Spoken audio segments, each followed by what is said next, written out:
Bonjour à toutes et à tous, je suis Anne-Julie Vaillancy-Sevix, psychologue clinicienne, psychothérapeute, docteur en psychologie. Je travaille actuellement au CHU de Nice sur le site de Cimier au pôle réhabilitation, autonomie et vieillissement. Et j'ai le plaisir dans cette vidéo de vous parler d'un de nos projets de recherche.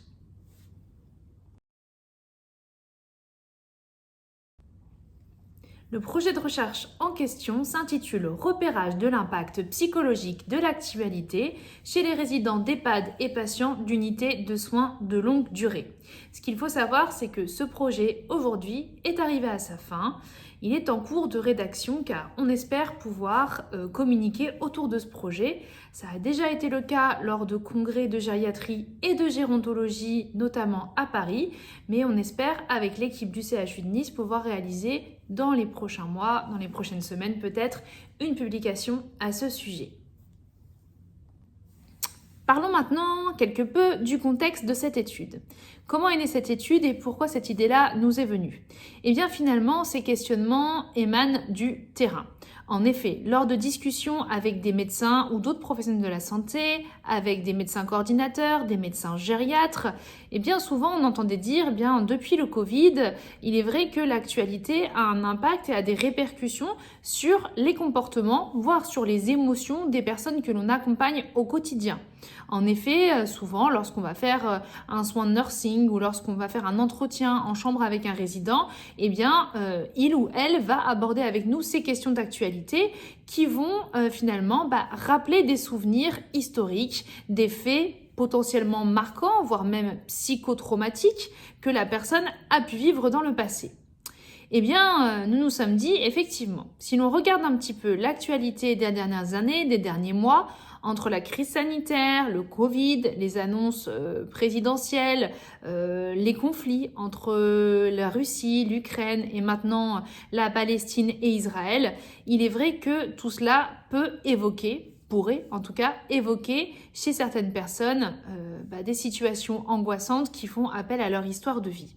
Donc nous avons souhaité vérifier ça avec un protocole, avec une méthode très simple pour répondre tout simplement à cette question, oui ou non, l'actualité aujourd'hui chez les résidents d'EHPAD ont un impact ou pas du tout sur leur santé émotionnelle. Riche de cette idée, on a dû donc formuler une hypothèse pour pouvoir mettre en œuvre ce projet de recherche. Donc je vous la lis, notre hypothèse est la suivante. L'exposition aux actualités peut entraîner un syndrome anxieux ou dépressif, ainsi qu'une réactivation de traumatismes anciens chez les personnes âgées en institution de type EHPAD ou USLD.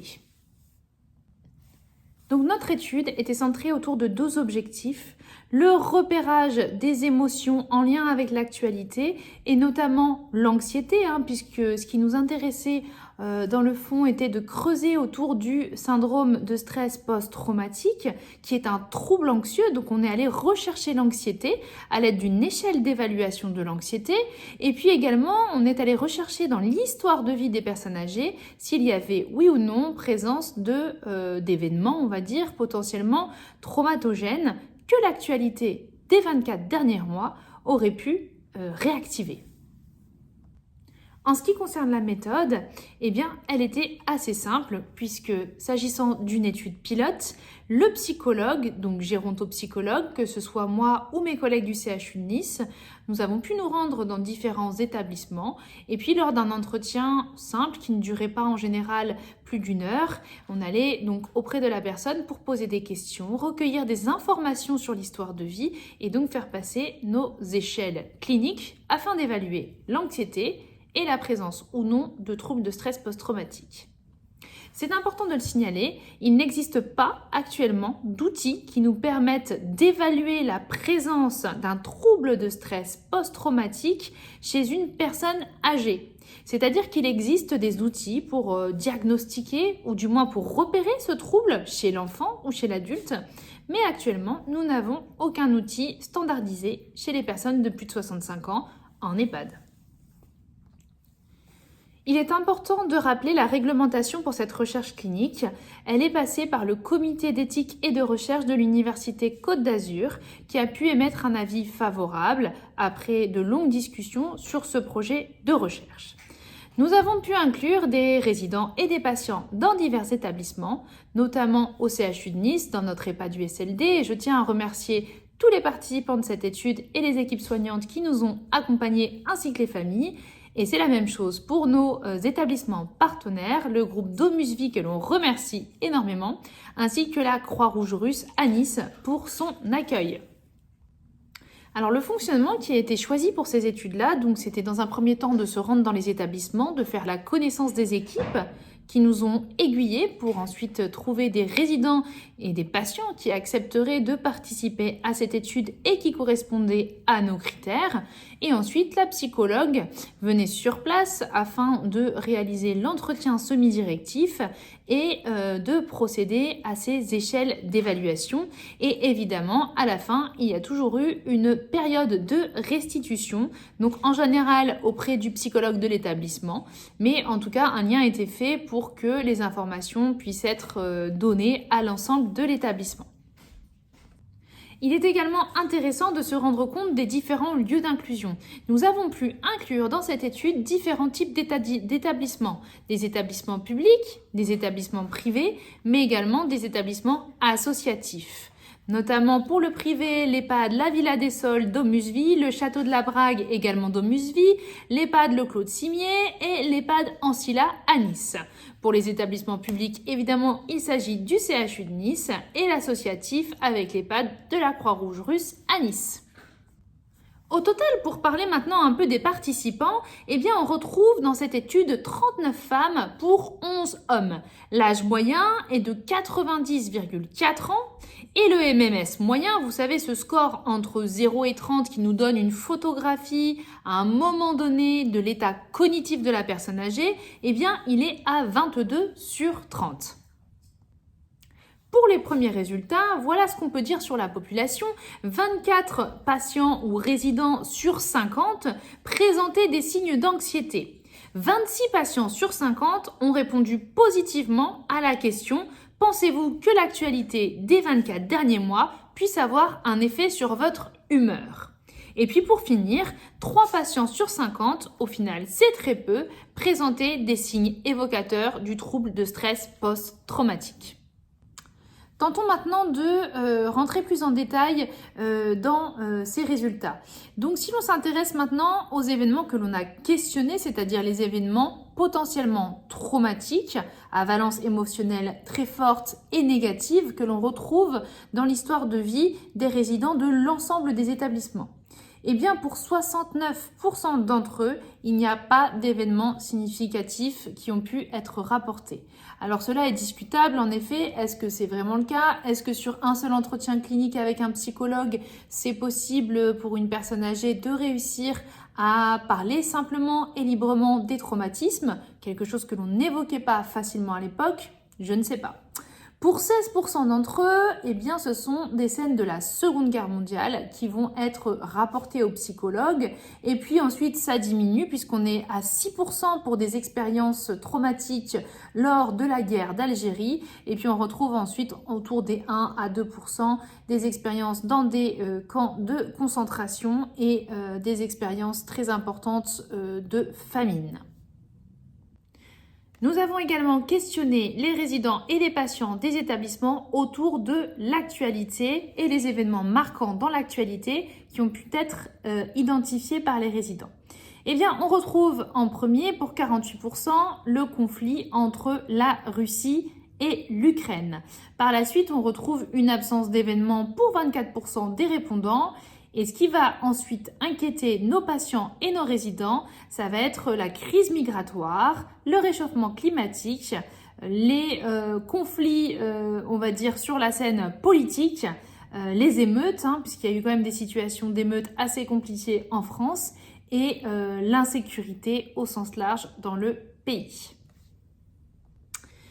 Avant de vous quitter, j'aimerais quand même vous parler de 2 petites études qui vont arriver dans les prochaines semaines et qui pourraient peut-être vous intéresser. Le premier projet est un projet autour de la sexualité et des personnes âgées. Donc il s'agit d'une étude exploratoire qui va être menée en EHPAD, mais pas que, également au domicile.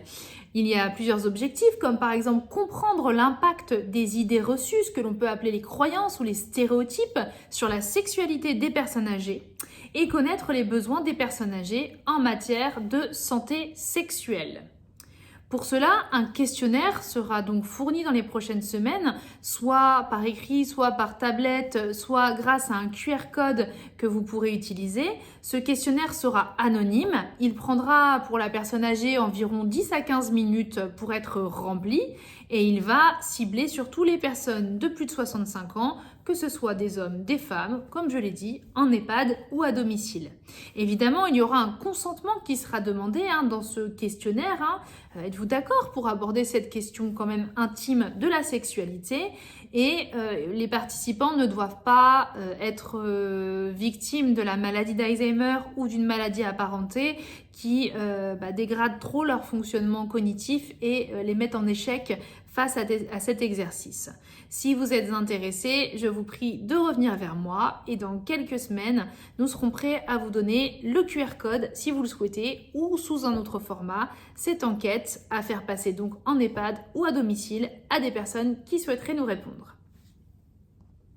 Toujours dans cette dynamique d'enquête, nous allons maintenant parler de la spiritualité. Il s'agit à nouveau d'une enquête exploratoire en EHPAD et à domicile. Alors cette étude vise à connaître les besoins et les avis des personnes âgées concernant la spiritualité, à ne pas confondre simplement avec la religion puisque c'est quelque chose qui est vraiment différent. Il va s'agir de permettre aux personnes âgées de s'exprimer également quant à des sujets d'actualité autour de la loi sur la fin de vie qui fait débat actuellement et de recueillir des informations en EHPAD et à domicile. Donc le questionnaire sera également téléchargeable via un QR code qui vous sera donné, mais on peut également l'envoyer bien évidemment par mail, par la poste ou se déplacer auprès de vos résidents ou à domicile. Donc le questionnaire est également anonyme, il prend une vingtaine de minutes, on va dire 25 minutes tout au plus, et il va concerner également des personnes de plus de 65 ans, des hommes et des femmes en EHPAD, dans d'autres établissements d'ailleurs comme l'accueil de jour et puis également à domicile. La personne devra également donner son consentement pour accepter de parler de cette problématique de la spiritualité et surtout de la fin de vie, des deux projets de loi distincts qui sont en train d'être mis en place dans notre pays. Et simplement, on n'inclura pas dans cette étude des personnes âgées avec des troubles cognitifs trop avancés, déjà pour leur éviter à nouveau ce sentiment d'échec, et puis ça ne leur permettrait pas de comprendre le sens des questions de manière assez limpide. Donc ce projet de recherche est porté par Laura Lantermino, psychologue au CHU de Nice, et pour le précédent sur la sexualité, il s'agissait de Cassandra Quin. Vous pouvez nous joindre sans souci sur l'adresse email que je donnerai juste après. N'hésitez pas en tout cas et hâte d'avoir une future collaboration ou plusieurs collaborations avec vos établissements. Merci, à bientôt.